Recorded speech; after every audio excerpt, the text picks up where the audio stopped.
প্রথম দিন মোমো বানিয়ে এত ভালো লাগছে, তো আমি সেকেন্ড দিন আবার মোমো বানাতে চলে এসেছি। এখানে মুরগির বুকের মাংস ২ টা এবং সাথে আরও মাংস আছে। মানে ৩ টা টোটাল মুরগির বুকের মাংস দিয়েছি। আদা রসুন বাটা দিয়েছি, পেঁয়াজ পাতা দিয়েছি, তারপর গাজর দিয়েছি, পেঁয়াজ কুচি দিয়েছি, কাঁচামরিচ কুচি দিয়েছি। সব পরিমাণ মতো দিচ্ছিলাম। আর লবণ দিয়েছি ১.৫ চা চামচ। এখানে মাংসটাকে আমি কিমা করে নিয়েছি ব্লেন্ডারে। গতবার আমি ছুরির সাহায্যে করেছিলাম, এবার ব্লেন্ডারে করেছি। তারপর কালো গোলমরিচের গুঁড়ো দিয়েছি ১.৫ চা চামচ, আর সয়া সস দিচ্ছি ৩ চা চামচ। যেহেতু এখানে মুরগির মাংসের কিমাটা অনেকটা বেশি, তাই এবার একটু বেশি বেশি করেই দিচ্ছি, পরিমাণ মতো যতটুকু লাগবে।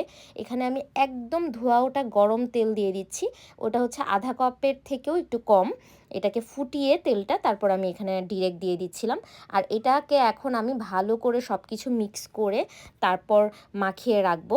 আর তখন যে একটা স্মেল বের হয়, এত ভালো লাগে। আর আমি শুধু এই জিনিসটাই আজকে আপনাদের সাথে শেয়ার করছি যে এটা কিভাবে আমি করে নিচ্ছিলাম। আর এইটা আমি এভাবে মাখিয়ে চাইলে আমি ডিপ ফ্রিজে একটা বক্সের মধ্যে ভরে রেখে দিতে পারবো। কালকে আমি হচ্ছে মোমো শিটগুলা বানিয়ে আমি এগুলাকে রেডি করে নিতে পারবো। এই যে দেখতে পাচ্ছেন, আমি কিন্তু অনেকগুলা মোমো বানিয়ে নিয়েছিলাম। এই মাংসটা দিয়ে অনেকগুলাই মোমো হয়েছিল। তারপর আমি আজকে এগুলাকে স্টিম করে নিচ্ছিলাম। যেমন আমি এখানে ডাম্পলিং সস রেডি করেছি, মেয়োনিজ রেডি করেছি। আর আজকে প্যানের মধ্যে হচ্ছে মোমোগুলাকে আমি স্টিম করে নিচ্ছিলাম। আর এই মোমোগুলা কিন্তু একটা প্লেটের মধ্যে ছড়িয়ে আমি কিন্তু ডিপ ফ্রিজে রেখে দিয়েছিলাম। তারপর যখন শক্ত হয়েছে তখন একটা জিপার ব্যাগের মধ্যে ভরে আমি এটাকে স্টোর করেছি। আমি যেন যখন মন চায় আমি বের করে খেতে পারি। এই যে দেখতে পাচ্ছেন, দেখতে কতটা লোভনীয় লাগছে।